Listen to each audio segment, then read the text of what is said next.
Ready? Did you give me the sign? Good morning. Good morning, everyone. I'd like to call this meeting of the Mendocino County Board of Supervisors to order. Roll call, please. Supervisor Brown? Here. Supervisor Jurdy? Here. Supervisor Krosky? Here. Supervisor Hamburg? Here. Chair McCowan? Here. And I would like to invite Sheriff Tom Allman to lead us in the Pledge of Allegiance. I pledge allegiance To the flag of the United States of America and to the republic for which it stands, one nation, under God, indivisible, with liberty and justice for all. I think everyone is well aware of the emergency situations that currently exist. We have 2 supervisors who have been evacuated from their homes. We have numerous people around the county in the same situation.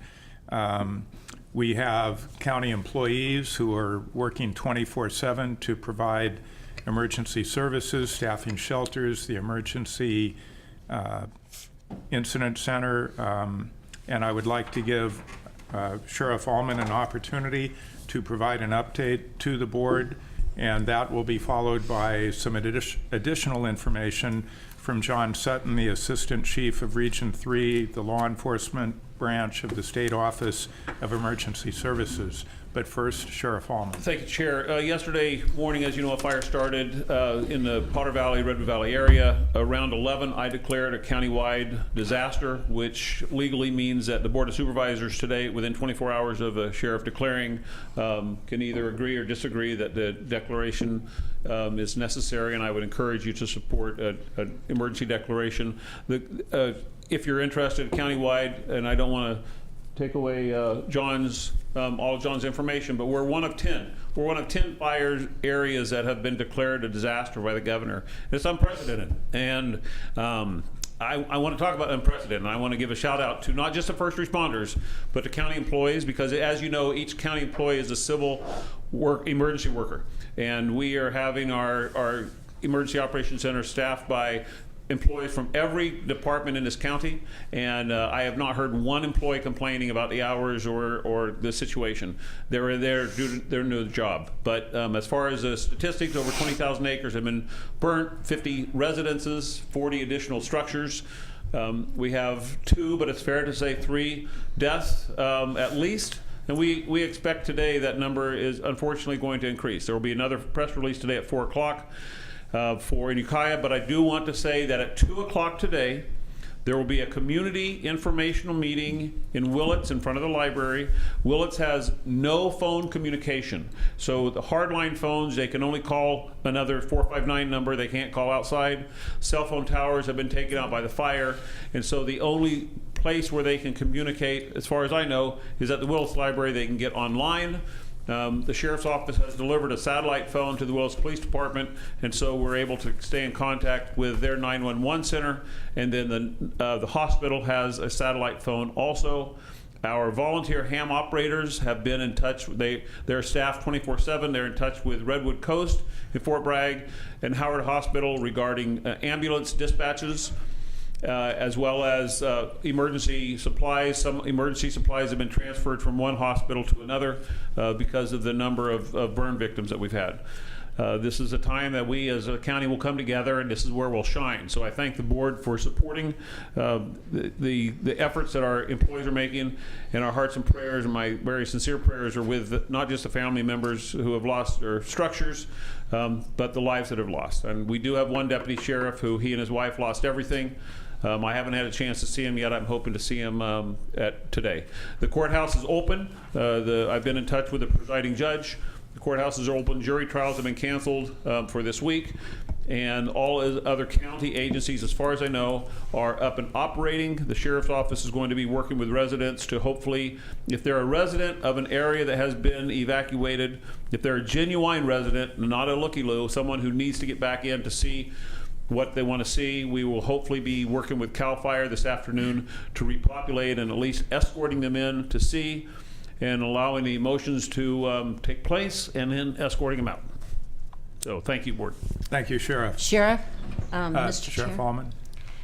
I just want to thank all your officers. I mean, all the first responders, but the Sheriff's Department, oh my gosh, you know, the questions, the people, and some people are very upset. So, of course, saying no, you can't go back in and check on your pet gets them really upset. But your staff has done such an outstanding job, and I just wanted to compliment them. Well, I'll pass it on, Supervisor, but I want you to know that my staff called me very concerned yesterday that Supervisor Brown was driving through the dangerous areas to look and see, because you love your constituents. And I certainly appreciate the dedication that you're given to the community during this. You yourself have been evacuated, and you were checking on your constituents, and that speaks very loudly of your dedication. Thank you. Thank you. Thank you, and I just want to underline what's been said, that all county employees, all public employees are public servants, and although some people did lose their own houses or they were evacuated, they showed up to provide assistance to other people. They were staffing the Emergency Operations Center, they were staffing the shelters, they were putting cots together at 4 in the morning to help provide for other people in need. So everyone needs to, I think, remember and thank all of our public employees for all the service that they are doing. They're not just the other person on the other side of the counter in a county office. I understand that, and I appreciate it. I do want to give a shout out to someone who lost everything yesterday. And emergency room physician Marvin Trotter, he and his wife lost everything, and he and his wife worked in the emergency room for almost 20 hours yesterday after knowing their house was lost. And they had over 24 burn victims come in, 4 of them extremely major burn victims, and Dr. Trotter and his wife Cass were absolute county heroes. So what else can you say other than they love our county? Thank you.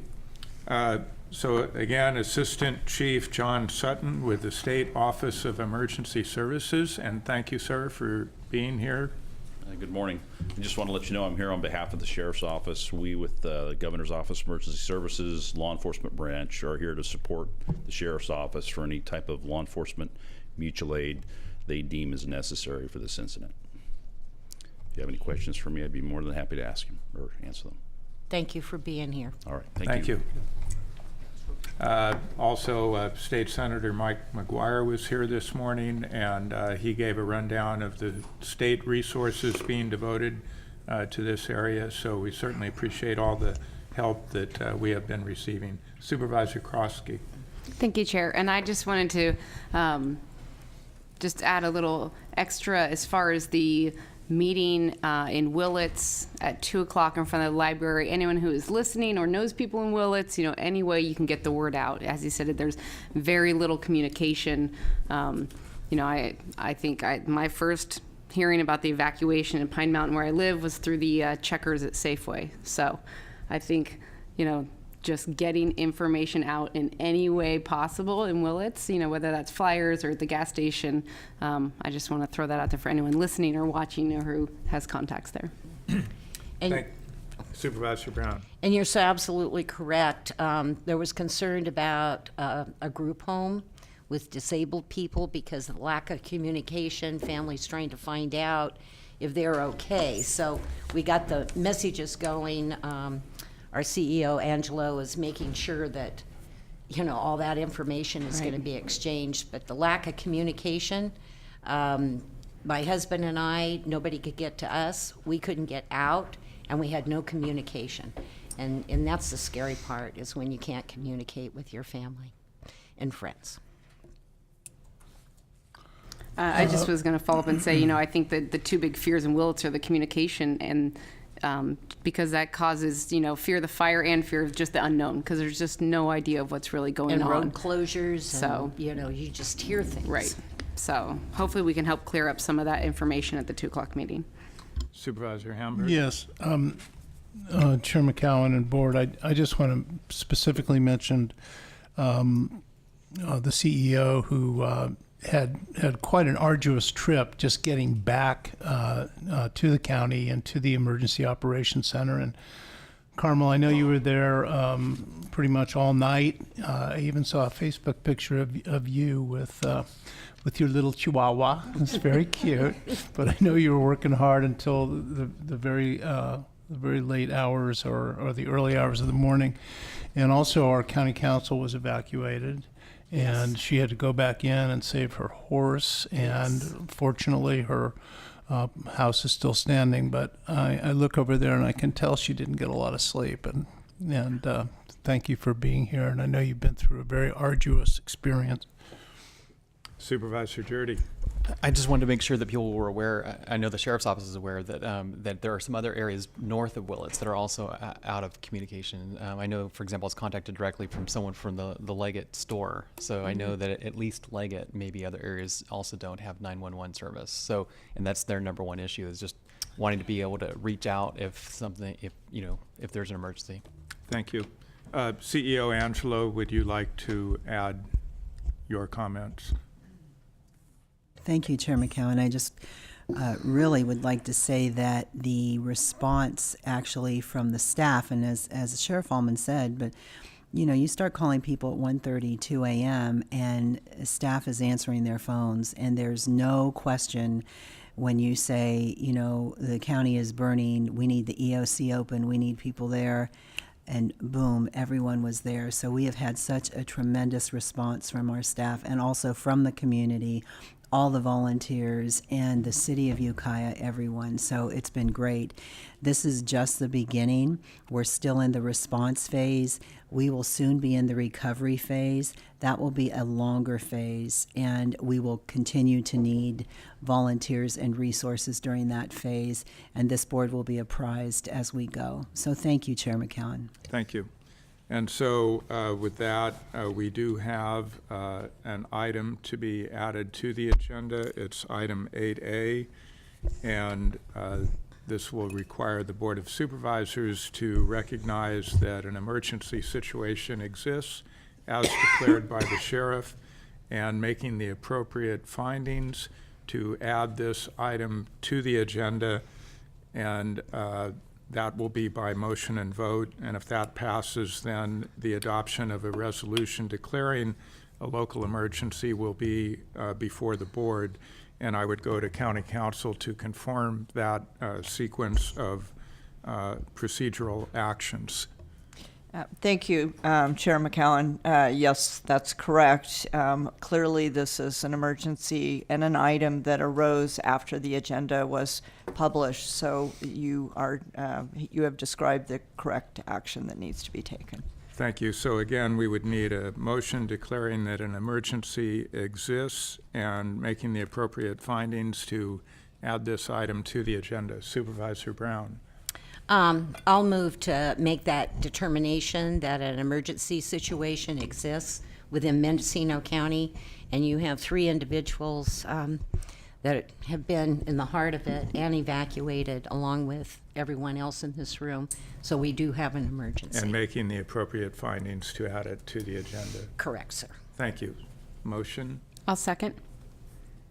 Second by Supervisor Krosky. We will vote by the button. Motion carries unanimously. Thank you. The adoption of a resolution declaring a local emergency related to the Redwood fire is now before the board. Supervisor Brown. Thank you, Mr. Chair. And I move that we adopt the resolution proclaiming a local emergency related to the Redwood fire and authorize the chair to sign the same. Supervisor Krosky, would you like to second? I'll second. So we have a motion by Supervisor Brown, second by Supervisor Krosky. We will vote by the button. Oh, is there any public comment to this item? Seeing no one come forward, we will vote by the button. Motion carries unanimously. Thank you. We will now go to agenda item number 3, public expression. For items not on today's agenda, is there anyone who would like to address the board on an item not on the agenda? Seeing no one come forward, We will now go to agenda item number 5A, noticed public hearing, discussion and possible action to introduce and waive first reading of first reading of the adoption of Chapter 6.36 Cannabis Facilities Business and Chapter 20.243 Cannabis Facilities. This is continued from October 3rd, 2017. And do we have proper notice? Yes, proper notice was established. Thank you. The public hearing is now open, and have all correspondence and phone calls been distributed? They have, that's correct. Thank you. And we will now go to the staff presentation of this item. So please introduce yourselves and proceed with your presentation. Good morning, Mary Lynn Hunt, Chief Planner for Planning and Building Services. Good morning, Chair McCown and Supervisors. It's a sad day that we're here, sorry.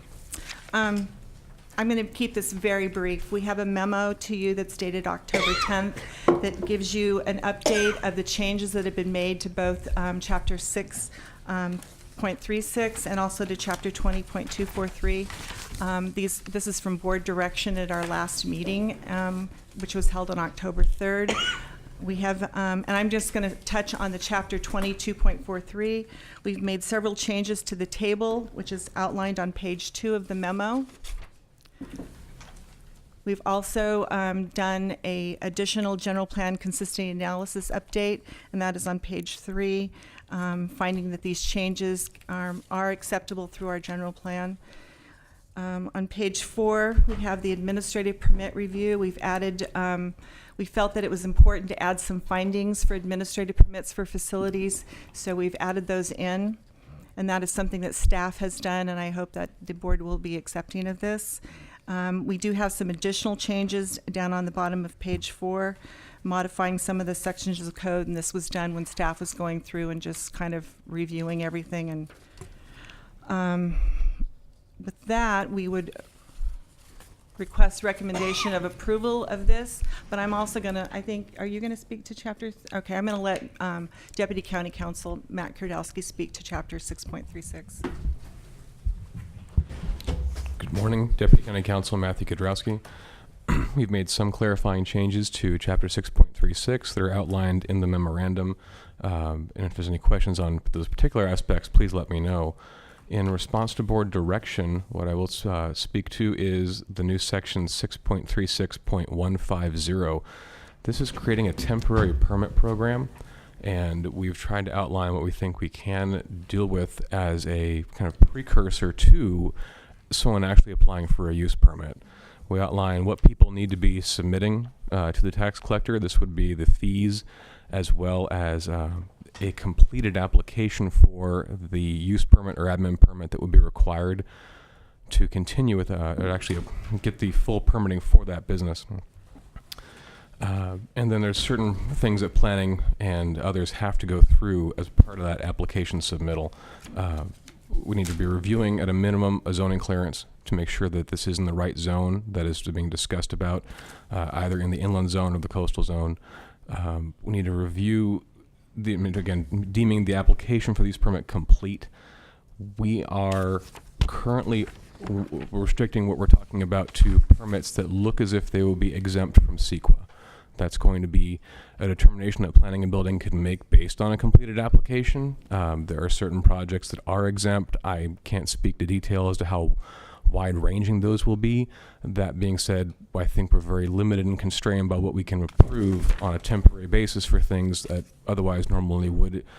A use permit does usually require some kind of a CEQA review. So by limiting what we can to something that is exempt from CEQA, I think we can still approve that today. If it's a use permit for a large project, I don't know how we could approve something on that basis. We thought about this a lot on Thursday and Friday. And, theoretically, a lot of things are covered by the ordinance. If people have industrial property or can get a lease in an industrial zone, in many cases, that is just a zoning clearance. Home manufacturing is already covered. under the existing ordinance as well, as long as it's an accessory use to cultivation. So we're looking at areas where we're dealing with needing a use permit, say in the commercial C2 zone or an RC, and what we can reasonably say will not have an effect on the environment by approving this ordinance. That's why I think we're limited for the temporary permits to projects upon review that appear exempt from CEQA. So one question regarding that, or maybe a couple. First question, if we have an ongoing activity, even though it may not previously have been permitted, simply because permits were not available to anyone for a number of the activities here that this ordinance would cover. So if someone is operating an ongoing activity, the impacts of that activity are part of the CEQA baseline because they existed as of the adoption of the ordinance. In that situation, would an application to conduct an activity, would that person be eligible for a temporary license based on the activity was already included within the CEQA baseline? So to a certain extent, I don't know that those people are really needing I think in most cases that's a person who's been doing home manufacturing. So the issue for the permits here, we're talking about things that need more than a zoning clearance, because zoning clearances, as far as we're concerned, don't need a temporary permit. There's no elongated process, that they have to go through. So they should apply for their cannabis facilities business license. They go through a regular zoning clearance process, like with any business license, and they're done. We're only looking here at things that would need a use permit. So based on the zoning table, there's only a handful of places that's required. If people have, and there's a handful of zones where we're talking about, in the case of manufacturing, outside of industrial zones, the zoning table would only allow regular scale manufacturing in the C2 zone or the RC zone. So those are the people you'd have to, I don't know that we have very many ongoing activities there. Ongoing activities are probably covered by home manufacturing, which would be under, that's an allowed accessory use to an existing cultivation site. So on that front, I think most of the cases you're talking about, those people may not need a temporary license anyway, because they should be covered by that. But for those, because I'm sure the board will have discussion regarding what's allowed in what zones by what authority, and so some of the existing recommendations potentially could change again. So again, in general, if someone is applying for a permit for an ongoing activity, those activities are already part of the CEQA baseline. Anything that we do in connection with reviewing that permit will only result in further environmental protection, I believe, because the conditions already exist, they're already occurring. I'm not going to speak to that. I'm not going to say affirmatively, yes, that's always going to be the case, depending on what people actually apply for. So to the extent that we are able to make a determination in the future that this is somehow completely constrained by a baseline, but here there has been no determination of a baseline for this ordinance. It's just we're saying it's exempt. We're saying we're covered by all existing zoning in the county. We're not expanding uses or creating anything new by that by doing so. In terms of how people apply for individual permits, I'm reluctant to say that, of course, all of those are within any kind of determined CEQA baselines. I don't know what those permit applications will be. We'll certainly go through the exemptions. A lot of things can be exempt if it's within an existing structure. And, that's one of the issues we talked a lot about within planning and building and county council was how can there be a change in use under this scenario? And I think that's a lot of fact-specific issues that without addressing any additional CEQA concerns now, since we're determining it just completely exempt, we're very limited in terms of how wide-ranging we can talk about that and what assumptions we can make. Understood, but as a general principle, if the activity is already occurring and the impacts are already occurring, that would be considered the CEQA baseline. As a general rule, yes. Thank you. Then we do have other situations where there may previously have been a winery facility, a mill type facility, you know, lumber mill. So there were obviously historic impacts from those activities when they were up and running. However, a new use to be conducted in those facilities, if that's approved, would probably generally be considered new impacts that would have to be reanalyzed from zero. At a certain point, yes. So let's say the example of a winery where clearly processing took place, that's probably something where we could look at saying, okay, that was looking at our non-conforming use regulations is the change from one type of product to another, and it's all processing. That's something that might be easy to deal with. If we talk about adding manufacturing to that component, that becomes a very different scenario, and that may jumping to include manufacturing in this context might be a stretch under what we can do right now. But processing in general, that potentially is something staff could look at and say, yes, we can issue a temporary license unless something untoward kind of leapt out at you when you were reviewing that? Correct. So the processing is easier to look at than I think in adding manufacturing. Then that gets you into more of a specific review of, well, what was on there previously that we can analogize manufacturing to. Thank you. Other questions at this time from board members? So please proceed with your presentation. That is concluding our presentation, unless you have questions, other questions. So any other questions at this point? So we will go to public comment. Michael Wheeler, followed by Michael Steinmetz.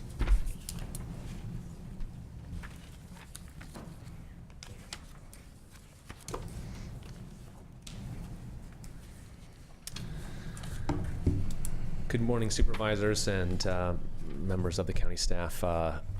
It's strange to come and talk to you today about cannabis facilities and advocate for this completion of this ordinance under such circumstances. So I apologize for being tone deaf to the other situation that's going on that we're aware of. Thank you for taking time to schedule this special meeting. I'm excited that we're so close to completion of this process. Obviously, there's other things that are pressing that we all would like to get to. I have 4 quick items to address with regard to the draft ordinance in front of you. The first is with regards to this temporary license process. I very much appreciate the board's support for a temporary license process and staff's effort to put one together. I would encourage dialogue about the amount of time that it would take to complete all the steps that have been articulated, and sort of just looking at the calendar and considering the time that's available. The temporary license was supported in the spirit of getting things going before the end of the year, and so I would encourage discussion about whether this process can get things going before the end of the year. The second is to quickly identify a couple key considerations with the draft that's in front of you. These items have been included in our public, in our comments, our written comments, and in our red line that we circulated ahead of this meeting. The first is really critical, and that's the definition for a processing facility. We were just talking about packing and processing, and it seems as though in our final review that the definition for a processing facility is restricted to those facilities that are owned or managed by cultivation licensees. I'm not sure whether, I think that this is probably just a holdover from the early formation of this ordinance. This is a key challenge for us at Flow Kana, as the whole reason why we're here is to not compete with the existing farmers in Mendocino, but rather do business with them. And so we are not seeking a cultivation license ourselves, and this definition would preclude us potentially from receiving a packing and processing license to work with the cultivation licensees in the county. So I urge your consideration of that amendment as identified in our red line. Secondly, really concerned about distribution as a commercial activity and being allowed in commercial zones. What distribution looks like is a handful of vans, and probably there are more miles traveled by pizza delivery in this county on county roads than distribution will be in of cannabis. Distribution is long haul throughout the state. Delivery is local. And then the last item here is the use of the Williamson Act in the exception language. I would just identify that nowhere else in the chapter does a Williamson Act contract disqualify an applicant Please conclude. from participating or seeking a license. So those are all in our public comment as you've received, and I thank you for letting me speak before you today. Thank you. Any questions? Yeah, Okay. Mr. Chairman, I actually did have a question. Michael, could you just come back for a second? I was, I read your memo, which you basically just gone over again. Could you just go back to that issue number 1 regarding the temporary license and what you see as the challenge for Flo County and the way that's currently written in the ordinance? Well, the challenge is, I think, to be explored. There are a number of key steps that are articulated in that in the proposal for a temporary license. Submitting a complete application is not a challenge. Paying the fees for the application to the tax is not a challenge. The sitting down with the county staff to discuss the project is not a challenge, but if there is a need for visits and review of the physical property, I am concerned that given the time that is remaining and the season that we have in front of us with holidays and such, that could be a key bottleneck. So I encourage the board to discuss with county staff what level of visitation of property is expected through this temporary license process. I'm not sure whether there will be hundreds, dozens, or a handful of temporary license applicants that you'll receive. But if it's anywhere dozens to hundreds, then I could see that being a real bottleneck to the process. Okay, thank you. Thank you, Michael Steinmetz, followed by Paul Hansberry. Good morning, everyone. Thank you for coming in today. It's certainly a sad day in Mendocino, and I commend you guys on your commitment to getting this done and being here. I'm personally going through 30 hours of no sleep, helping all of our farmers harvest, relocate, finding a place to stay dry and cool and sleep. It was sad to just kind of get a glimpse of their life and the reality, and how this fire, no insurance, no place to store, puts their whole life at risk in one moment. So very humbling experience these last few days, and hopefully this will get past us soon. So just to echo a few things that Michael Wheeler said, thank you again for taking into account the whole temporary license process. I think that's going to really help the county continue its operations and move forward. If what Michael said can be reevaluated in terms of what that length really means in practice, I think it's really something important to consider. In terms of the use permits on pre-existing infrastructure, I really appreciated the discussion that you had before the comment period. And I'd like just to emphasize that currently on our wine property, we have Germain Raban and we have Graziano, who are actively wine processors. The amount of ethanol and volatility in their extraction process completely pales in comparison to the type of extraction or the type of use and the type of handling that cannabis really requires. When you talk about processing and storage, obviously that's very, very minimal impact. You guys have recognized that. In terms of manufacturing, we've discussed, volatile, non-volatile. Ethanol falls into volatile. 2 tenants are working and operating on our property doing that today. I think when you consider butane extraction, that's the one that you should be mostly thinking about in terms of volatility, in terms of danger, and we're certainly not going to do that at any point in our lifetime. Another consideration to bring up to the board is just the limited amount of real estate in some of these other areas, in Laytonville and some of these other unincorporated areas, and just opening up a little bit in terms of the use and the commercial use for those buildings. For us particularly, I don't know what other get affected. Distribution on C1 commercial properties is critical for some of these drop-off locations that we want to have as convenience for farmers, so that they're not driving around with unsecured, uninsured product through the mountains. And that's about it. I'll try to conclude sooner rather than my time is up. And thank you, and I hope you guys have a good day and everyone's family is safe. Thank you. Paul Hansberry, followed by Susan Tibbin.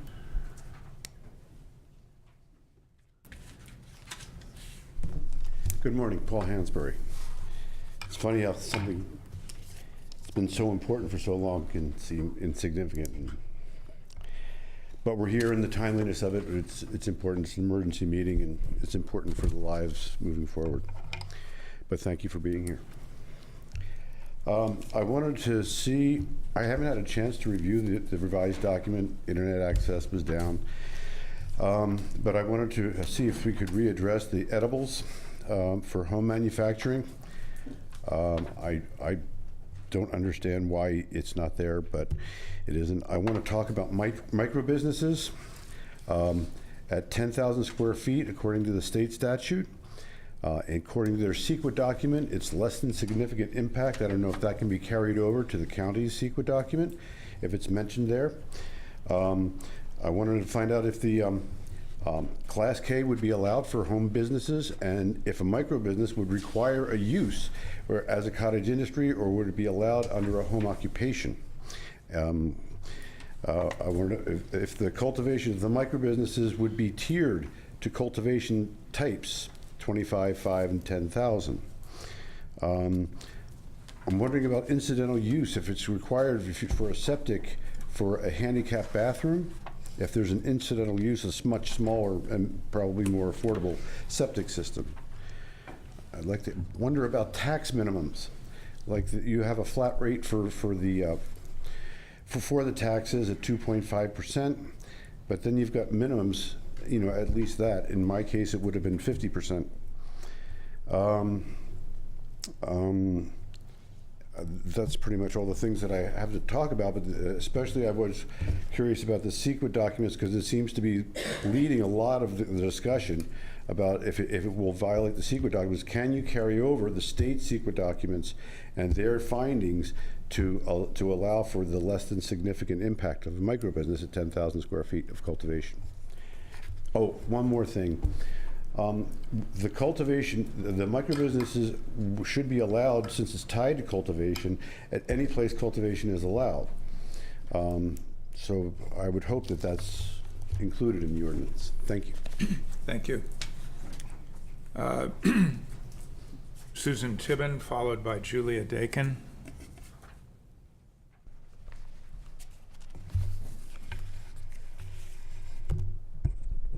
Good morning, Susan Tibbin. A sincere and special thank you to the Board of Supervisors and staff for being here today. I'm going to reiterate what I've spoken about before, and I will be brief. Edibles created in home facilities really represent a huge segment of existing home manufacture and have done so for many decades. With health department vetting and facilities inspection of home kitchens, inclusion of edibles means greater adoption. San Francisco and Oakland both have home kitchen templates, which are easily translated to Mendocino County. And please remember that edibles are the preferred delivery system for many, many patients, particularly many elderly patients who have maybe not tried a cannabis-based medicine, want pain relief, really are not interested in getting high. If that's an issue, it's important to know that.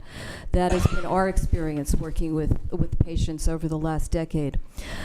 In terms of Class K, I'll reiterate what other people have said. We know that over 17% of existing structures are Class K in the county. If we fold in the Class K structure for micro business under 10,000 square feet of cultivation, we are going to drive adoption. And it is our hope that we will see a tiered fee schedule. And finally, in terms of fees, if we were able to have the incidental use septic permit, it's going to drive adoption, and it will allow the small manufacturer to manage the process of being legal, but still being able to manage the fees, which I want to stress after Paul and I have gone to Sacramento yet again last week, are escalating. And we very much appreciate the Mendocino Board of Supervisors understanding that by lowering fees, it's going to drive adoption. Thank you very much. Thank you. Julia Dakin. Good morning, Julia Dakin. Thanks for being here. I know that I think in your agenda there's a link to a memo about zoning, and it was written by a few people that aren't able to be here today. They are Scott Ward, Casey O'Neill, Hannah Nelson, Kevin Shee, Ronald Edwards, Monique Ramirez, and Amanda Ryman. Ellen and David Drell also contributed to it. I know that all of them intended to be here, so before moving on to your discussion, I would request or recommend that you read it. And it addresses processing, distribution, micro-businesses, and provisional licenses. Thank you.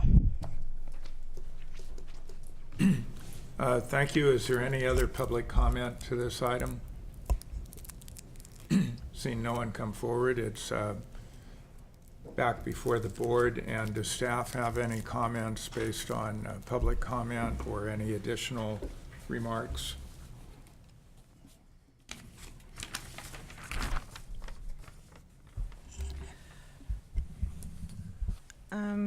I don't know if I do. If you have any questions from any of their comments, I was confused by the definition of processing and why that needed to change.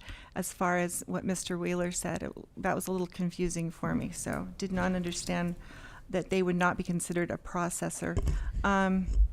Distribution, we've spoken about distribution previously, that distribution is, as far as a land use issue, a location where delivery vehicles will be centered and located at and then and dispatched from. So those are mostly in industrial areas allowed, and I think in commercial areas we've allowed it with a use permit, and that reflects really on our existing zoning ordinance and what is allowed for deliveries. Supervisor? Well, actually, okay.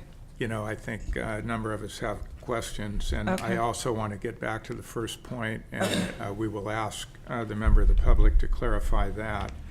But with regard to distribution, and I think this goes to how do we define micro business and what use is the micro business? And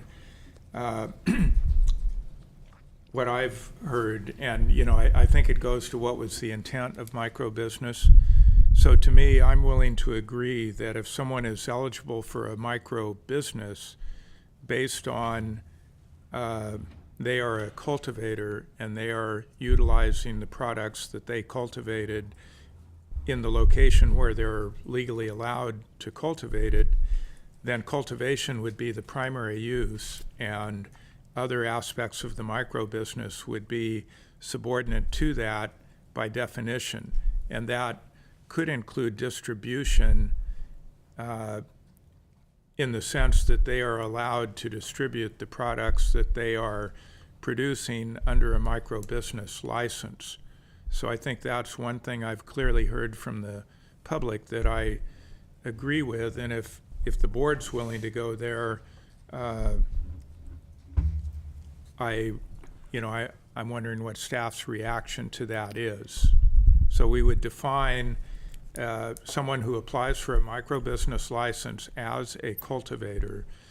By definition, cultivation would be the primary use of that micro business, but they would then be allowed to process, distribute, et cetera, on a limited basis using only their own material.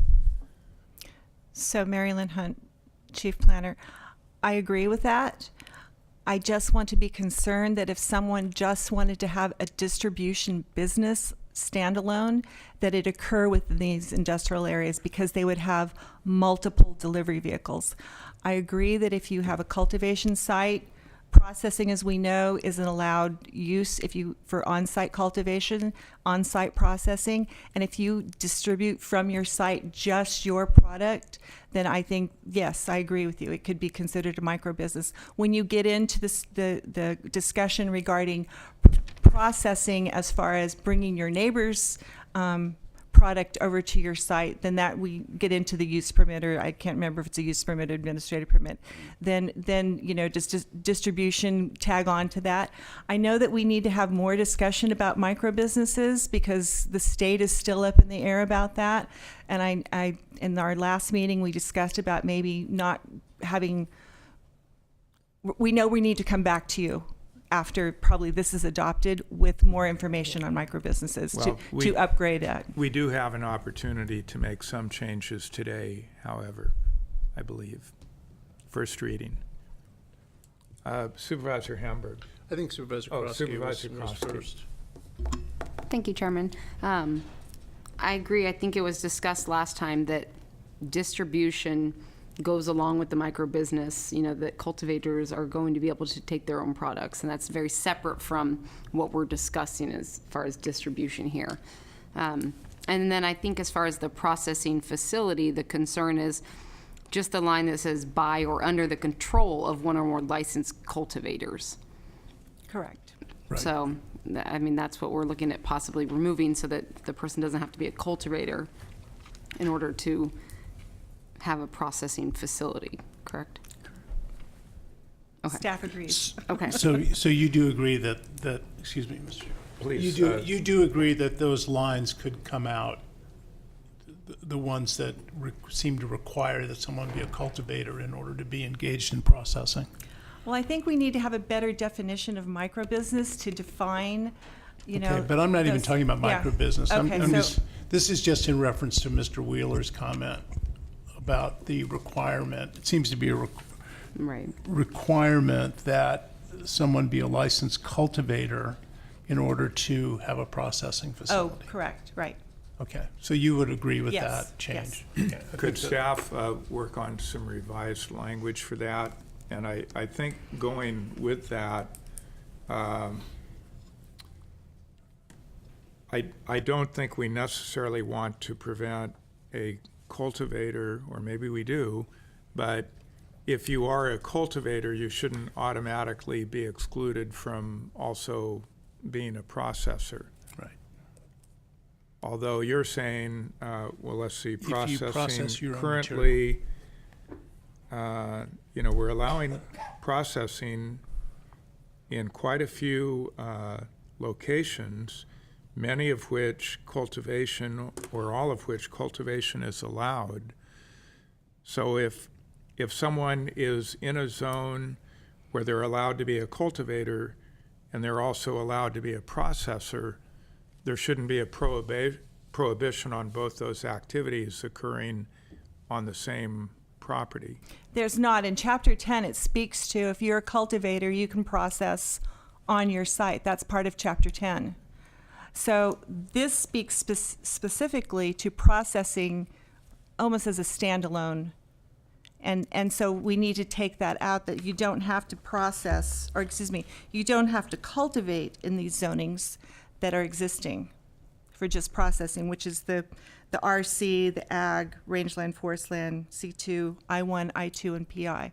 You should just be a standalone. You can be a standalone processing facility. Well, right, but processing, we're saying, is also allowed, is allowed in rangeland and forest land, as well as ag and rural community.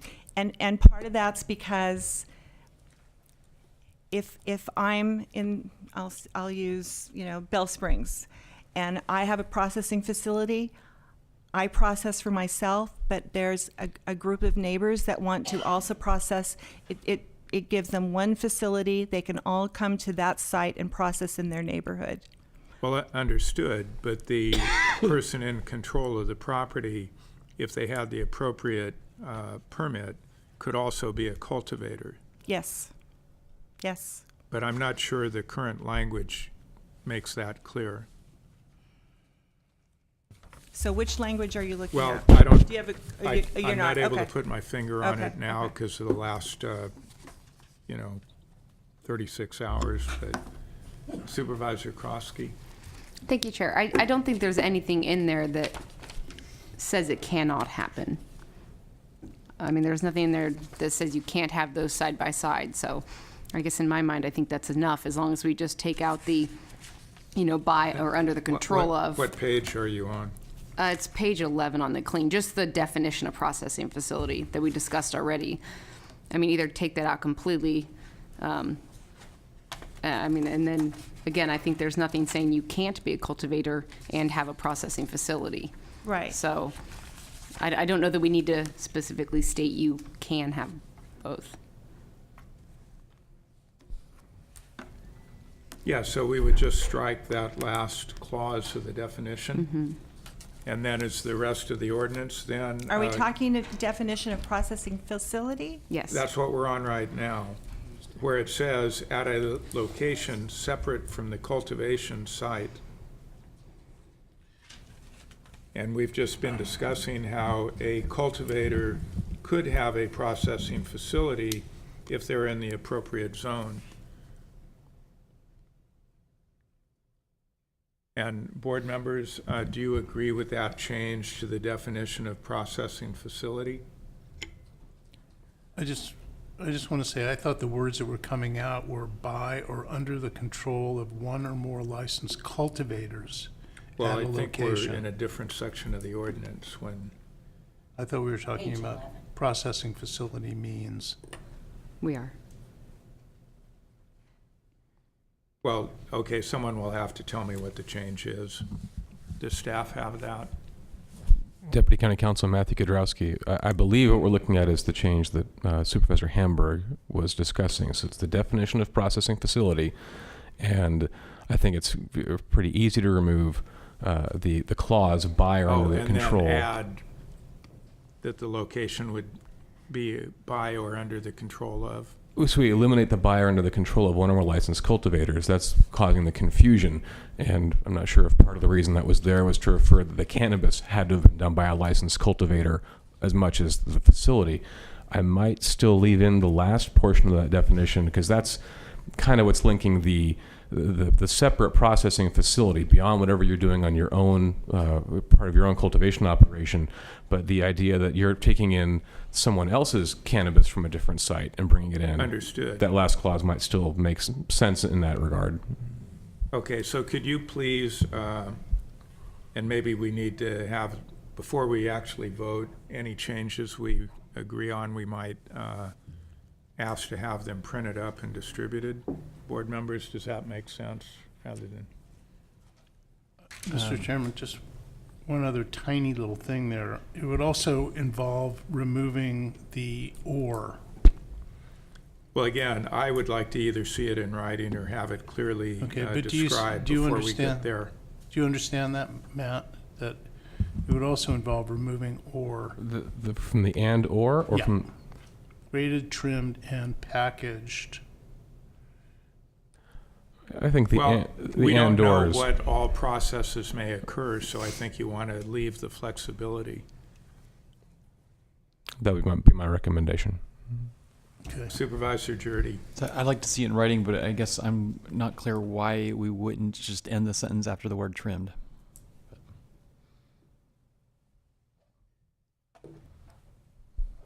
Why not after packaged?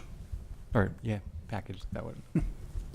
And through the chair, the reason I would keep that last portion of the at a location separate from the cultivation site, that's referring to the site, the fact that the cannabis from off of that side of the processing facility is being brought on to the side of the processing facility.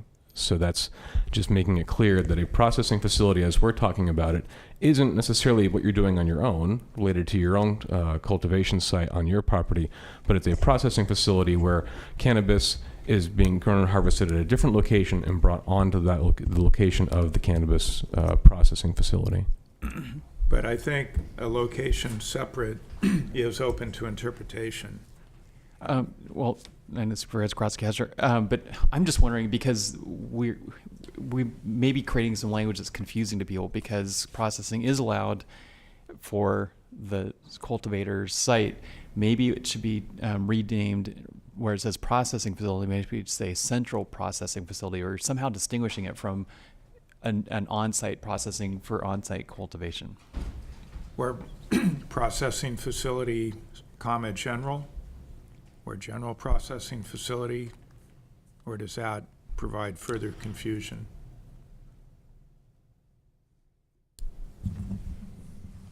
Deputy County Councilman Matthew Godrowski, I guess I'm the wrong person to ask, because I read lots of things that have very particular definitions. So here, for the purpose of this chapter, this is what we're referring to as a processing facility. If we wanted to see a change to that definition, we can go back and we'd go through the ordinance and try and find wherever else we'd add language to make sure that we're using consistent terms. So if I may, Chief Planner Mary Lynn Hunt, I think facility is the key word there. When you're processing on site, just your cultivation crop, you're not calling that a facility. You're just because you're not required to apply for a permit for a cannabis facility. Right. So I think facility is the key word here. And as a planner, I don't think we would have any trouble interpreting that. Okay. So I think, to me, you could put a period after packaged. And then it could be by a licensed cultivator, if they have that appropriate permit. And they could also have a processing facility, again, by permit. So I don't know, I really think it's cleaner to just, with your comments, to just put the period after packaged. Supervisor Krosky. Thank you, Chairman. I think that it is important to keep that last sentence, only because we are looking at actually looking at permits and licenses for these people. So, the trying to define what we're actually going out to look at, if we're gonna, whether it's a, use permit or something, there's an actual facility that's separate that they're looking at. So I like having that different definition. This isn't just, a building along with all of their cultivation, when they get their cultivation license. Facility wouldn't be part of that inspection. This is a separate facility from the cultivation. So I like the wording that tries to separate the two. Well, what if it said, subject to a permit separate from any cultivation permitted on site? I'm not super hung up on this, as long as staff understands that this is a separate facility. I just, I guess I just want to make sure that it's clear for staff, that we are looking at a facility here, cultivation here, because I think we're running into a lot of the same conversations when we talk distribution, that it's not just the person who's cultivating driving something somewhere, it's an actual distributor with a fleet of vehicles, and this is a similar case. So. And again, I think, I support language that clarifies that the processing facility would be by a separate permit from any permitted cultivator. Anyway, I'll leave it at that. Other comments on other sections? I would like to go back to the comment from the public regarding processing. And Mary Lynn Hunt, you weren't sure why there was a needed change, and maybe we've covered it with our discussion here. But if we haven't, that member of the public, could you clarify what the request is, or has it been covered by our discussion of processing facility? Covered? Okay, good. So far I think we've directed a couple of changes, one to processing facility, the definition, and another to define that a cultivator who applies for a micro-business license, by definition, cultivation would be the primary use, and that manufacturing or distribution that takes place is incidental to the cultivation. Any questions, disagreement, concerns on those two items? Anything additional from the board?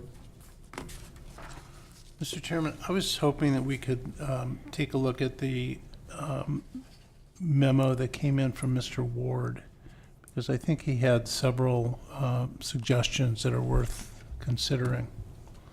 I don't think that's actually in our. I think it's posted to the October 3rd, perhaps. No, there's a new one. It's posted on the bottom. It's called Ramirez. And it came in last Thursday. So, it'd be ideal to have that in front of us. Let's see, it was actually dated October 4th. No, it's not. It was a Is clarification. this multiple copies of that memo? If you could give them to the clerk, please.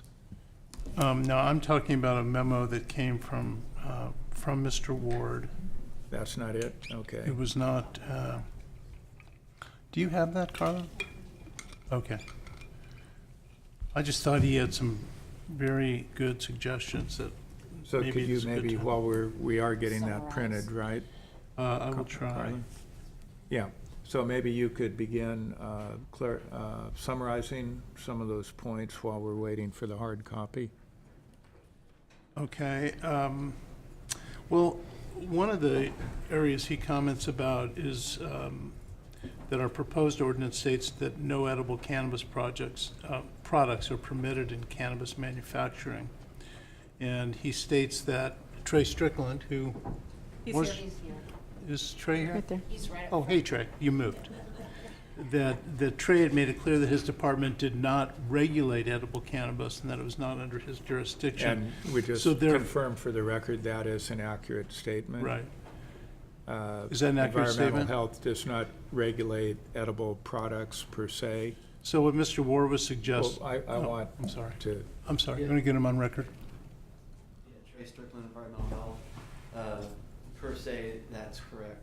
But you would inspect a facility where edible things for cleanliness and general standards, perhaps? That's correct. I think there's some flexibility where even though the cannabis edibles aren't defined as a food item, doesn't mean the county can't adopt a policy in dealing with those. Some other entities such as San Francisco and Oakland, Santa Rosa have done that. Thank you. So Supervisor Hamburg, if you continue. So the suggestion that Mr. Ward made was merely that we change that section, which is 2243040B2, to state that manufacturing of edible cannabis products is permitted in compliance with state of California regulations. And I could support that change, frankly. Okay, that was one that Mr. Ward Other, Now, well, this is now on our machine, I understand, so everybody can be looking at it together. Ward BOS comments? And so board members, that change to say that, and I think we're talking about home manufacturers here. Yes. Who would be, number 3. most likely they would be part of a micro business license, although not necessarily perhaps. So I support the language And change. Other board members on that item? Yeah. Or on any of these other items. I'm Well, not let's going to take this them over, one but by these one, were... because we're trying to okay. give direction. All right, that was actually number 3. Going back up to number 1. Well, again, I want to hear from my Okay. colleague, Sorry. Supervisor Jurdy. I think his suggestion for that's in number 3 makes sense. Any other comments, Supervisor Brown or Krosky? I just had a question. Is this for the home manufacturing exemption part, or is this for overall edible manufacturing? I think it would be for micro business and for home manufacturing. Okay. Well, we did have a majority support that Yeah, I mean, it's change. really just saying that that the key will be compliance with state regulations, since we don't regulate it on the local level. You want Okay. to look at these others? There's suggestion number 1 had to do with the definition of microbusiness. Our ordinance defines microbusiness as cultivation of adult-use cannabis on an area less than 10,000 square feet. And you can, if you're following the memo, you can see the rest of that. I don't need to read it. And what Mr. Ward was suggesting is that we simply change that to on an area 10,000 square feet or less in order to be consistent with other county regulations and just be clear on the intent of the definition. I can support It's that kind of a small I see a editorial nod from comment. Supervisor Okay, Koski. good. And then Supervisor Brown and Jurdy, we all support that. Number 2, the ordinance states that all cannabis used in home manufacturing must be cultivated on site under Type C, Type CA, Type CB cultivation permit issued pursuant to Chapter 10A17. As written, this section limits processing to the minimum size cultivation areas and is inconsistent with the proposed state regulations and 10A17. So what Mr. Ward was asking was that we modify this section to include all of the cultivation types that are currently permitted under 10A17. Chair McCowan, we've Yeah. already addressed You that already in our- addressed that one? Great. Yeah, I thought that. We did that Well, last meeting. And Good. that'd apply to number 1 also then? I don't have the memo in front of me, so I don't. Oh, Well, it's simply define microbusiness. It may currently be limited to 2,500, and we're proposing to go to an area less than 10,000 square feet, so it would encompass all 10,000 square permitted feet. cultivators. Right. And he's suggesting the wording be 10,000 square feet or less. Maybe we've already done that. And then item number, Roman numeral 4, all cannabis shall be located in a permanent building in conformance with the Mendocino County Building Code. And Mr. Ward just points out that there isn't really any such thing as a Mendocino County Building Code. And I think a change has Did been we made change that to already? reflect that. Okay. And did we change section B as well? Section 2243050 states in part that all cannabis facilities shall be located in a permanent building in conformance with the Mendocino County Building Code. And this is actually a different question where he asks why, since we allow home occupation and cottage industry within the home, why is cannabis being treated differently? And I don't know that that's the intent, but would we need to add something to clarify? Well, that except for cottage industry? Because we say in 050 that it shall not be located in a dwelling unit. Understood. Right. But maybe that needs to say except as provided for in Mendocino County Code Section 20.156.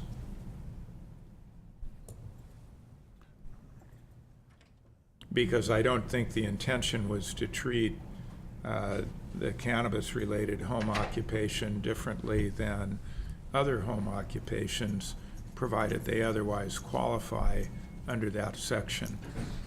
Mary Lynn Hunt, that's correct, Chair McCowan. So is that additional language seem acceptable? I don't know. I'd have to look at it. Okay. Well, again, Then- what I suggested, that 2243050E could be clarified by adding except as provided for in Mendocino County Code Section 21.156. And other than that, you know, it applies as written. Supervisor Brown? I just want to make sure staff's not confused about this, and we. Yeah, I agree. No, And we, I think Do you that's- get it? I will suggest we might take a recess once we agree on changes so that Yes. we can produce an updated list of those changes. Board members, does that make sense? Sure. And I just need to announce that I'm going to get my flu shot within this building at 10:40. No, you're not. Oh, it's canceled? Oh, Didn't okay. see that. Okay, well, then I'm good to go. Okay.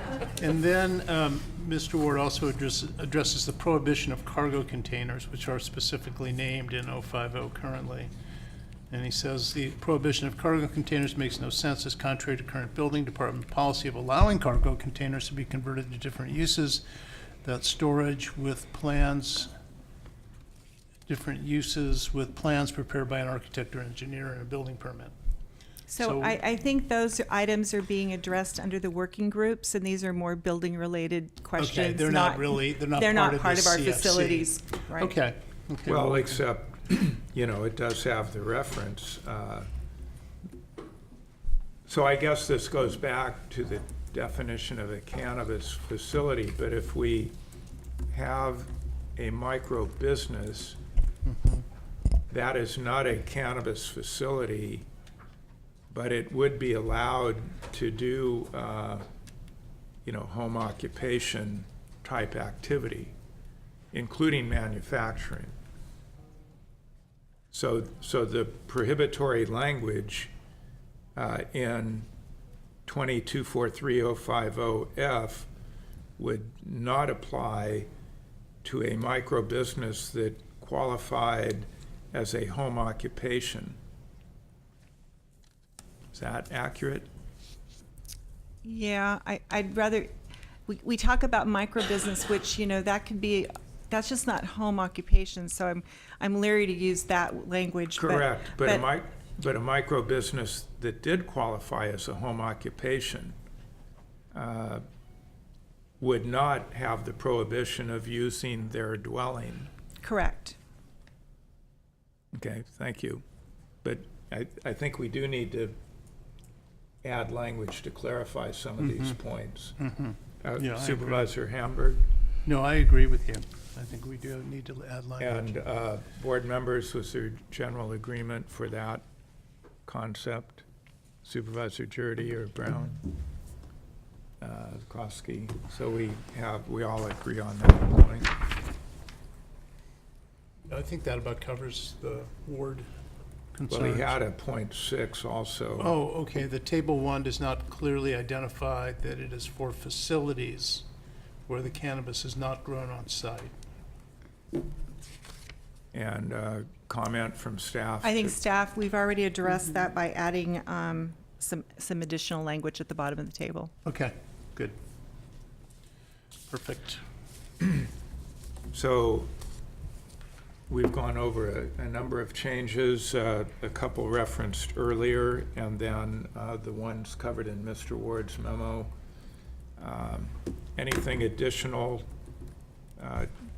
We haven't addressed additional potential changes to the table submitted. And we do have a new letter that is recommending additional changes.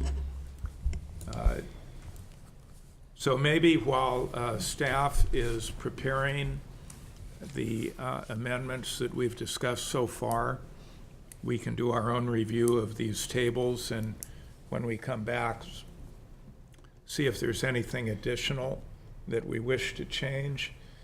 And I think, or we could start discussing it now, your preference. Supervisor Brown. Well, I'd like to see very much what we've done up to now.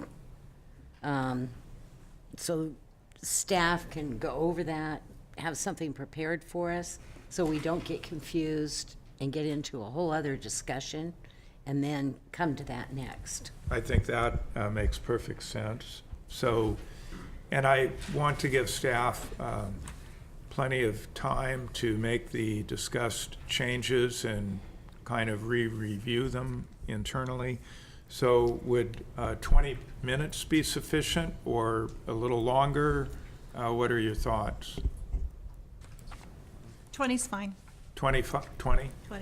So we will recess until approximately 10:40, and we will reconvene, hopefully with all of the directed changes shown in a new memo or a new draft. Thank you.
So the board is reconvening following a recess to allow staff to draft the changes that the board has directed.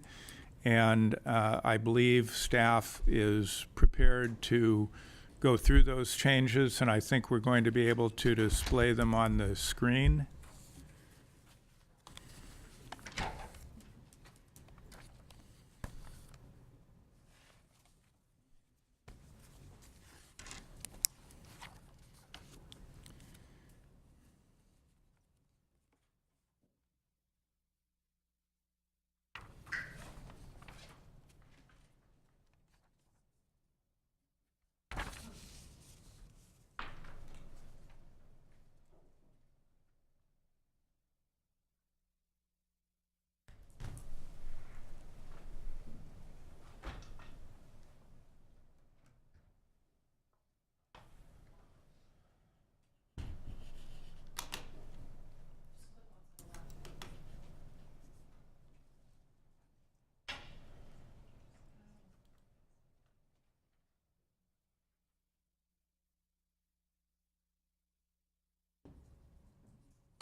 And I believe the starting point is the clean version that is in our packets, and then these are the changes as additionally directed today.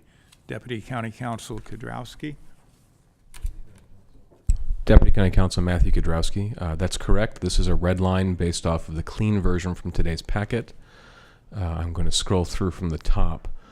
I believe there were no changes in Chapter 6.36.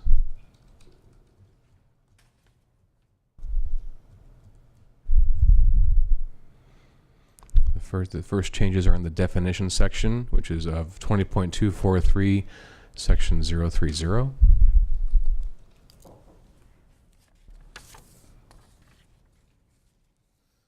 The first change is to the definition of micro-business, and this is changes conforming to those proposed by Mr. Scott Ward. So it's an area 10,000 square feet or less.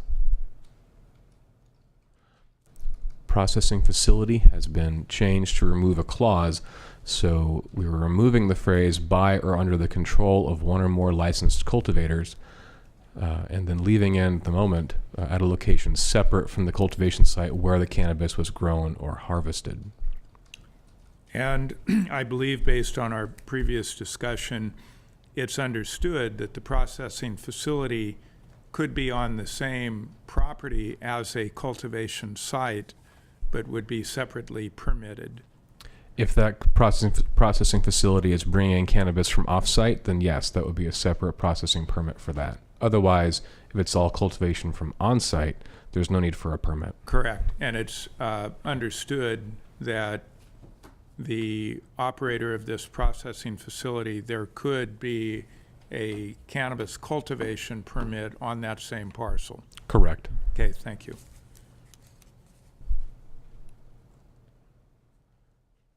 In section 20.243.040, under manufacturing facilities, we have changed what was a prohibition on edible cannabis products to simply a statement that manufacturing of edible cannabis products is permitted in compliance with state of California regulations.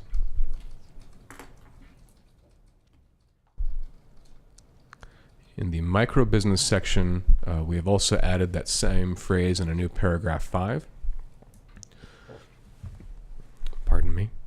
A new paragraph 6 has been added to micro-businesses to attempt to get to concerns regarding micro-businesses and home occupations.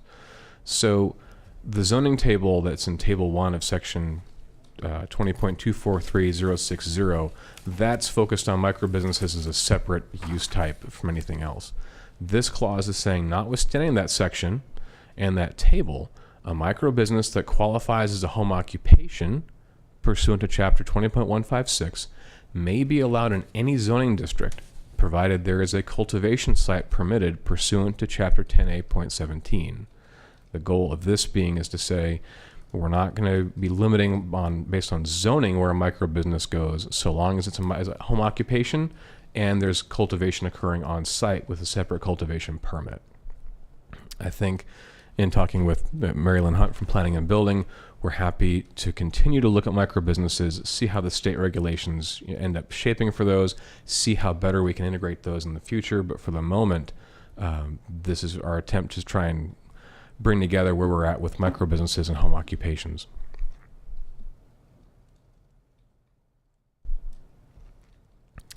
In section 20.243.050, paragraphs E and F were discussed as part of Mr. Scott Ward's letter to the board. So for the moment, we're looking at simply adding an exception to both of those paragraphs, so that in terms of E, which is talking about the permanent building and conformance with the California Building Code as adopted, the requirement remains except as provided for under Chapter 20.156, which is regarding home occupations. Similarly, paragraph F, which was focused on certain things not happening in a habitable space, that also is then except as provided for Chapter 20.156 regarding home occupations. And if I'm correct, that is all we have so far amended. Board members, comments to what has been proposed thus far. Does anyone think there's additional direction or changes that needed to conform with previous board direction before the break? Okay, thank you. Are there any additional proposed changes?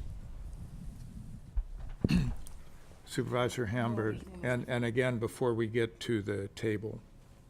Oh, okay. Mine have to do with the table. Okay.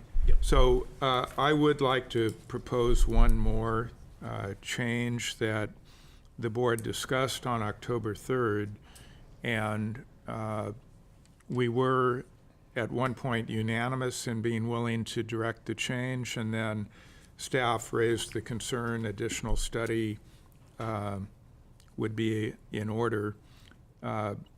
However, I think it's a change we could make today, and it has to do with use of volatile solvents in a non-volatile method.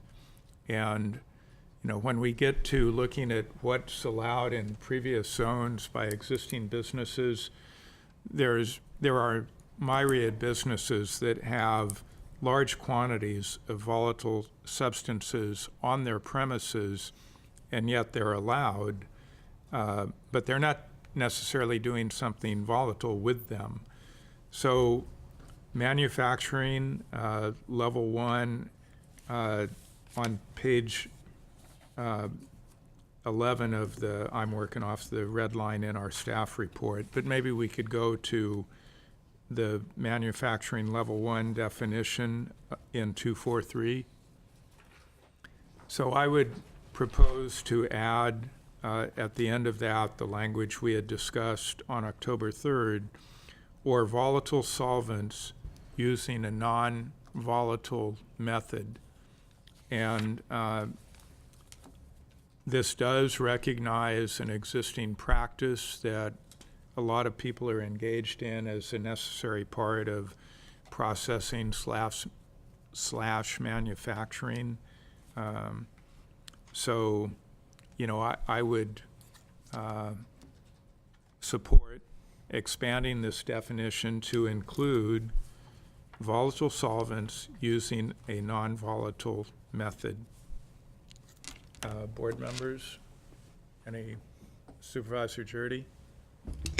I think that's assumes that the county has some sort of monitoring system in place for storage, right? Because I believe that was the primary issue is regardless of the business type, just the way that the volatile substance is stored is the primary issue. And we do have regulations, actually state mandated, that you have to have a hazardous materials plan if you have more than a certain volume of materials. And additionally, it would be an additional item that I would think staff would evaluate when they went out to a location, is there secure storage or appropriate storage for these materials? Supervisor Krosky? I guess what I'm looking for here is I want this to be in line with other businesses in the community. I mean, I guess how is this handled elsewhere? I guess that was kind of, I think, the more direction we were looking for. You know, where are volatile substances allowed with other businesses? Well, again, yeah, I'll leave it at that. So Supervisor Brown. Well, it's my understanding, and I was just looking for Trey, it's my understanding when you have these types of fluids, you do have to have a hazmat plan along with, you know, your evacuation plans. I mean, there's a whole lot to it. And I believe you also have to have a permit, or at least you used to have to have a permit in order to have so much of that type of fluids on site, but I may be wrong. So Mary Mary Lynn Lynn Hunt, Hunt. Planning and Building Services, and Trey had to leave, so that's why he's Okay. not here. I'm no authority on this. I just remember him simply stating at one point that anything over 50 gallons, there's that number sticks in my mind for some reason. That was the original threshold when the legislation was established, so I'm not aware that it's changed. Because I know that is for agriculture on individual agricultural properties as well. I don't know if Devin has anything to add, whether laws changed or, but I think it's the same for commercial as it is. Well, it applies to just about everyone. Yes. Like a painter storing 50 gallons. Exactly. And the primary purpose is for the safety of first responders. So there, ideally, if people are complying with the law, there's a statement on file that a particular location will have these materials. And you're absolutely correct. And a locked and stored facility, and I'm not sure if more goes into that if you have a larger volume. Well, there would be a plan and there's requirements. So again, I think they would be expected to comply with whatever any other business would be expected to comply with. But and we've also seen dramatically that even those who are using a so-called, who are using non-volatile solvents or no solvents can still have an explosion based on pressure and different things like that. So, you know, I'm comfortable expanding this definition to include the use of volatile solvents using a non-volatile method. Supervisor Hammer? Yeah, I'm okay with that. I'm just wondering if the next step is to look at table 1 in terms of where. Well, yeah, I know that's the next thing. Yeah, well, let's see if we can get the definition here. But I will agree with the definition. Supervisor Krosky, based on the discussion. You know, I guess I'm not looking to make this more restrictive than any other business, nor more lenient. You know, I really would like to make this as, you know, even with other businesses and how we handle them. I mean, we're looking to try to really meld these to just operate the way the rest of industry and manufacturing and processing does in our community. So, you know, I think that was where I had asked for more information, just is when we start putting this into commercial districts, is that what we're currently allowing with other businesses? Do we currently make a distinction for people that have who have volatile solvents on site and use them in one or more processes? Do we distinguish between, you know, do we make this distinction for other businesses? Kind of a hard question to answer. We use the auto body shop. You know, they have a lot of solvents. And so, you know, those type of uses go into more restrictive zoning types. So, you know, that's really all I have it to compare to. Do we look at volatile versus non-volatile in other businesses? Not really.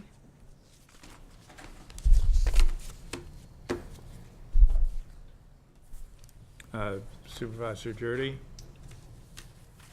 Well, I said with the caveat that there's a plan in place for securely storing the materials, I'm comfortable with the proposed language. Supervisor Brown? I agree. So it does look like we have direction. And maybe we could show that.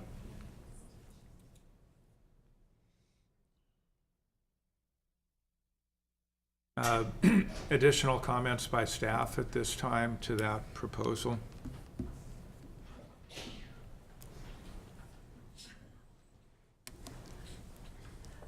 Mary Lynn Hunt, Planning and Building. I think we would leave or no solvents, but we would just add or volatile solvents using a non-volatile method.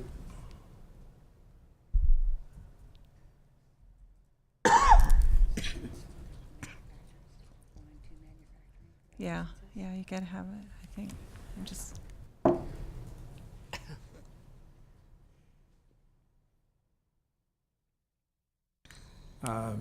Additional staff comments, if any? And I think... Excuse me. Would it be a good idea to maybe run this by Trey? Previous...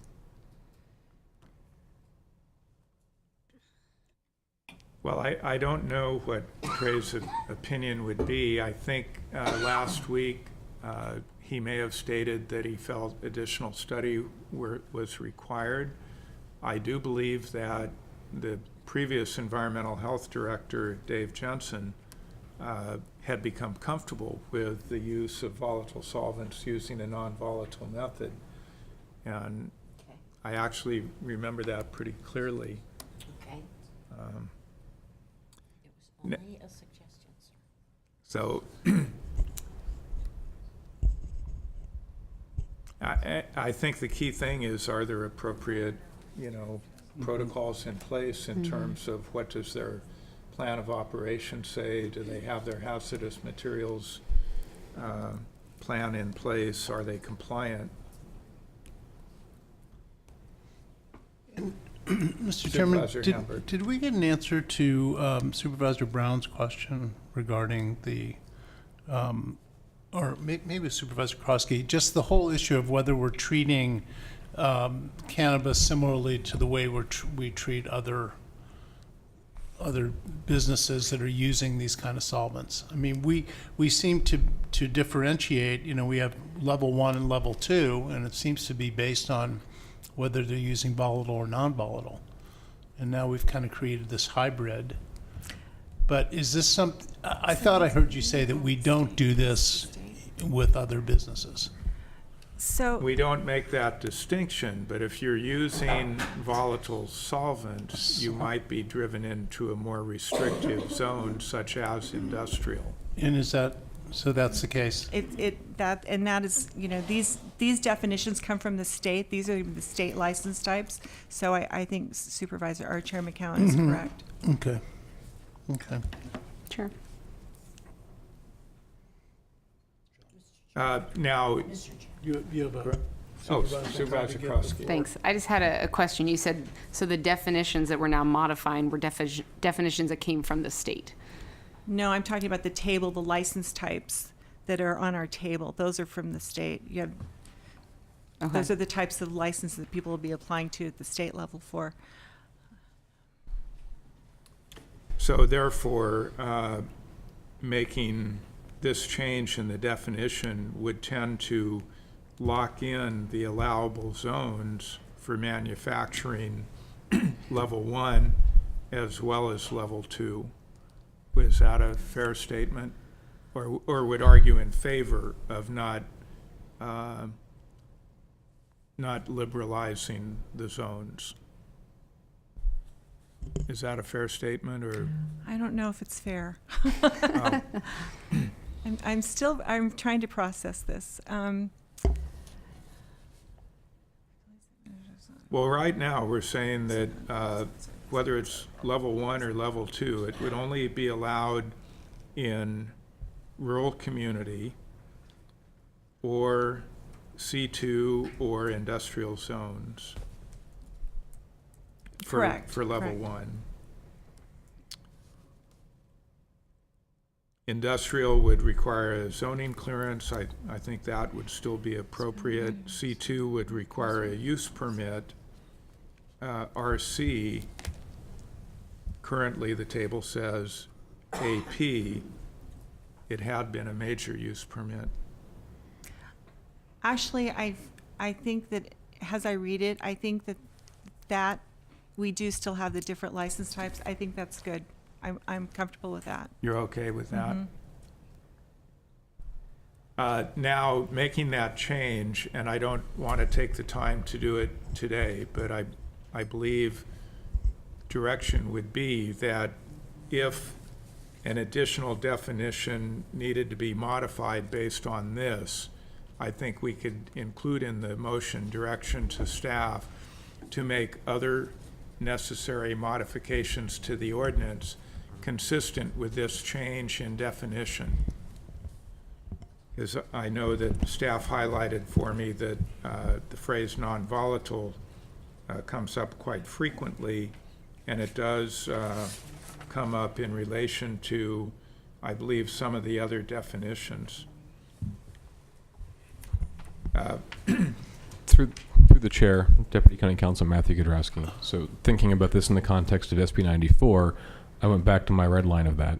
And the state defines manufacturing level 1 for sites that manufacture cannabis products using non-volatile solvents or no solvents. Level 2 is for sites that manufacture products using volatile solvents. So I don't know where this definition change fits into that, if it's in line with regulations that are seeking to get into that distinction.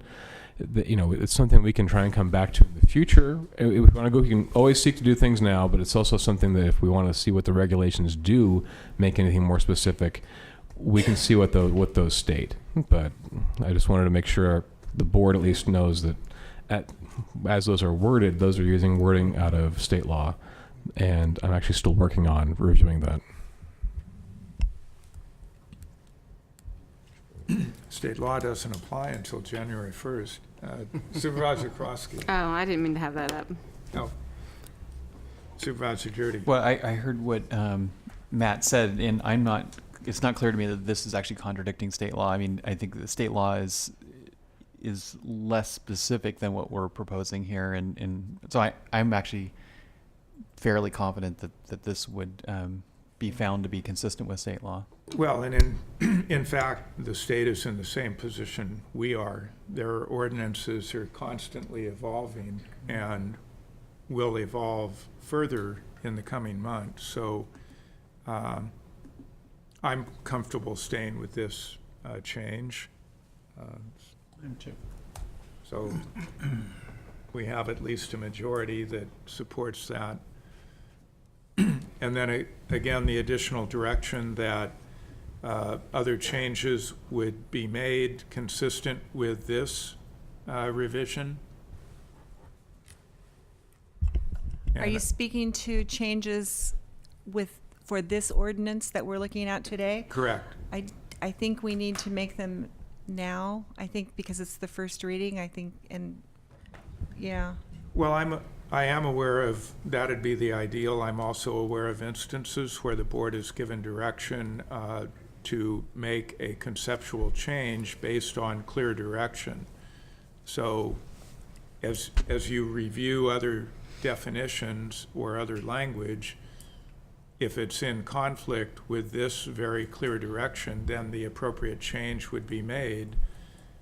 That would come back at the second reading. It wouldn't be a change from the first reading. It would be in line with the direction given. But if you think you have to make every specific change, and County Counsel Elliott, do you have a comment on this issue? Use the wrong term there. So if we're doing a first reading today, we're making the changes today. Really, normally unless there was specific board direction and we missed it, then we would just come forward with the second reading on consent and go forward, other than making any changes to typos.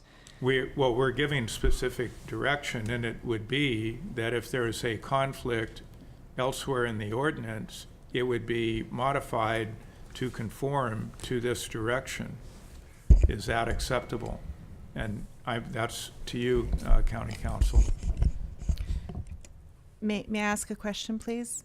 Are you speaking specifically to the change of the volatile solvents for us to review the ordinance for to make sure everything is that in one sequence? change that we would make other modifications if necessary to conform to that very clear direction. So in answer to your question, Chair McCowan, if we're, again, that specific direction, and that seems to be very understandable, and we're making the ordinance consistent with itself, I don't see that would be a problem. And that would save us having to go through line by line today. Correct. So, Deputy County Counsel Matthew Kudrowski. So I'm going to hop over to the other seat so I can maneuver that in a second. Just to highlight the definition of volatile solvent, which is also coming from state law, just so for the board's awareness. And then to talk about, I do want to do one quick review of the home manufacturing exemption, because the wording there currently talks about only having non-volatile manufacturing. So that would, for clarity purposes, I'll jump over to that seat. but by definition, we're saying this would be a non-volatile method.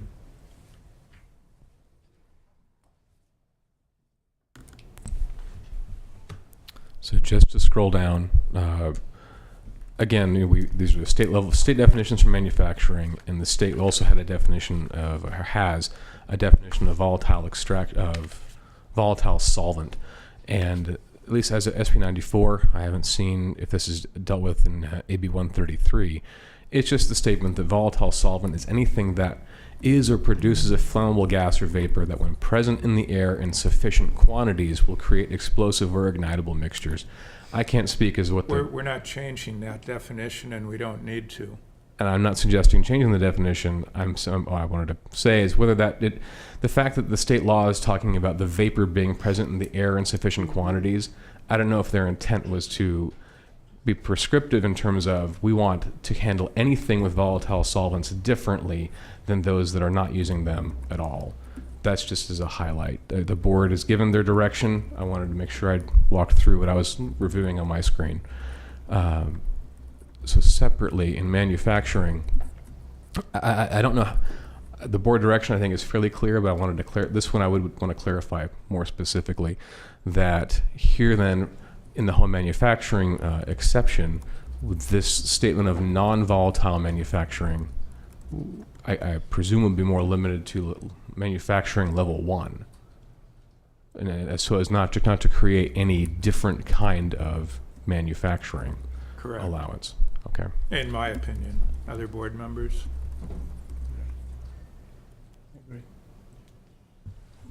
I'm hearing no objection.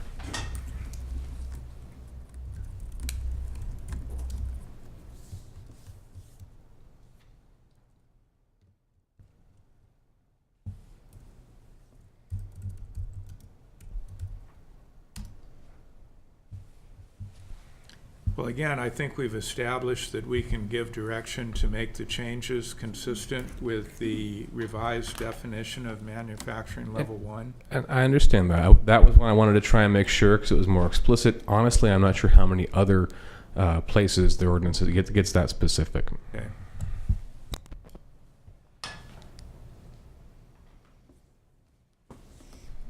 And so therefore, questions regarding the table, and I will mention during my discussions with staff as we were trying to review one particular point of the changes made here, on the table for processing, UR is currently not allowed, but staff suggested that it would be appropriate to allow processing in the upland residential zone, subject to a use permit, to an administrative permit, consistent with most other entitlements for that.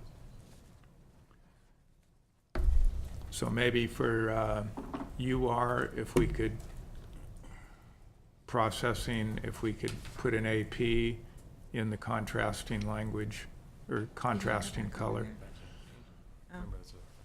I think we're working on a blue line or just to blue note, red. at the moment, the table was created as a picture file that we inserted within this ordinance. So Okay. I can't make any changes to Okay, this that's version. fine, We'll make a but- strike through at some point and put that into a final ordinance. Okay, but without objection, and I do believe it's consistent with staff discussion, that an AP would be appropriate for processing in UR. Mary Lynn Hunt, Planning and Building, yes, we're in agreement with that. Thank you. Supervisor Hamburg, you Yeah, have some other could I specifics? just ask, in that same column, we're not allowing processing in TPZ, C1, and requiring a use permit in C2. And I guess I just don't see why those also should not be APs. I mean, why shouldn't we allow those with administrative permits? So if I I mean, may, Mary yeah. Lynn Hunt, Planning and Building. Yeah. So C1 is a very limited commercial zoning. Yeah. You know, it's processing is a little more intense than what a typical C1 zoning district would allow. The TPZ, I think we were trying, because we want to try and phase a lot of that stuff out of there. We didn't want to create processing facilities. I know processing, again, is allowed on existing cultivation sites, but we didn't support adding any facilities into the TPZ zoning. And why would you object to C1 with a permit? I guess because it's a C1 is a very limited commercial area. It's very, very, very light commercial. The impacts, however, of processing cannabis are pretty modest, I believe, from my understanding of it. So it's, maybe not consistent with the encouragement of, shops and offices and that type of thing, but in terms of impacts, I don't see it being particularly problematical. And if a use permit were to be required,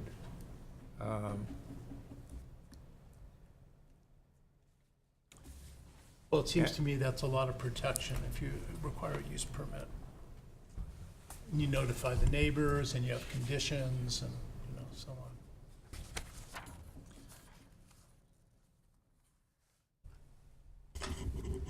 on. So one other discussion that staff has had on is we want to preserve the C1 for the offices, for the very small retail businesses. And, it was just, I think it was more for protection for what's there. And if you were to suggest anything, a use permit as opposed to a administrative permit would be the preferred mechanism, because we're requiring a use permit for C2. Right. and, frankly, in C2, I would be okay with an administrative permit, and C1, a use permit. Yeah, me too. Other supervisors on this point, I think it's pretty important for some of our rural communities in terms of finding spaces that are allowable for some of the processes that people need to be performing. So, other comments? Supervisor Jurdy? I think I'm comfortable with the changes, but I have to admit right up front that I don't think it affects much of my district. So it may affect other districts more than mine. So. But you're comfortable adding C1 to the list with a use permit and changing C2 to an AP? Yeah, but I'm, like I said, with that caveat. Mm-hmm. Supervisor Brown or Krosky? I'm happy with where it's currently at, but there's already a majority, so I don't know that it matters. So am I. Thank you. So it looks like 3 in favor, 2 would stay with the existing table. Actually, it was 3 the other way. Well, it's... Oh, which table are you talking about? Well, I'm talking about table 1, and there are 3 that would revise processing to allow that in C1 with a use permit and an AP in C2. Other proposed changes? Well, Mr. Chairman, Supervisor just Hamburg. one more. And this goes back to the memo from Flocana, the issue of expanding zoning for type 1 manufacturing, which we've been talking a lot about, to C1 and C2. And currently we allow level 1 manufacturing with a use permit in C2, and we disallow it completely in C1. And then C2 with a use permit. Right, and I'm currently. just, I think we could do the same thing, which is a use permit for C1 and an administrative permit for C2 for these non-volatile processes or non-volatile solvents. Chair McCowan, if I may speak. Mm-hmm. So, Mary Lynn Hunt, Planning and Building. I'm concerned about getting into discussing those levels when we address the C2 with processing as far as general plan and zoning compliance. We have not discussed C1 at all, especially with manufacturing. So I'd be very concerned about adding that in at this point without giving that further review. So you're saying we had not discussed C1 regarding manufacturing? No, we have not. We could not find the support for it. We've addressed it in our memo too for C2, but C1 was not easy to do.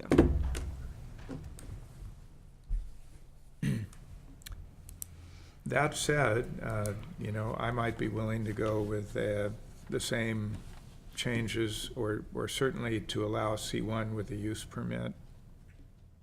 I think that was part of your... It's actually the same as what we just did with processing, non-volatile. So other board members, I would assume at least 2 would prefer to stay with the current chart. Supervisor Jurdy? On manufacturing, I think I want to stay with the chart as it is. Stay with the chart. So there would be no additional change then with manufacturing.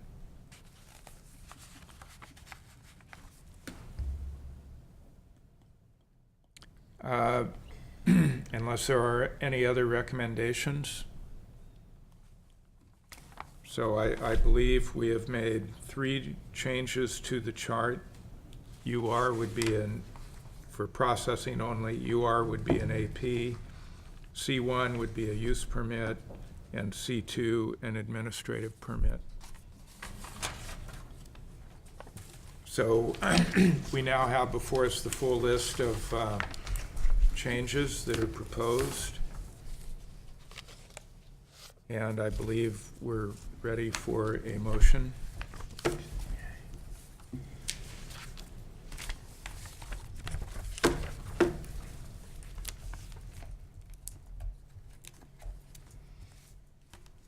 And the recommended action would be to introduce and waive the first reading of an ordinance adopting Chapter 6.36, Cannabis Facilities Businesses, and Chapter 20.243, Cannabis Facilities, as amended based on today's discussion.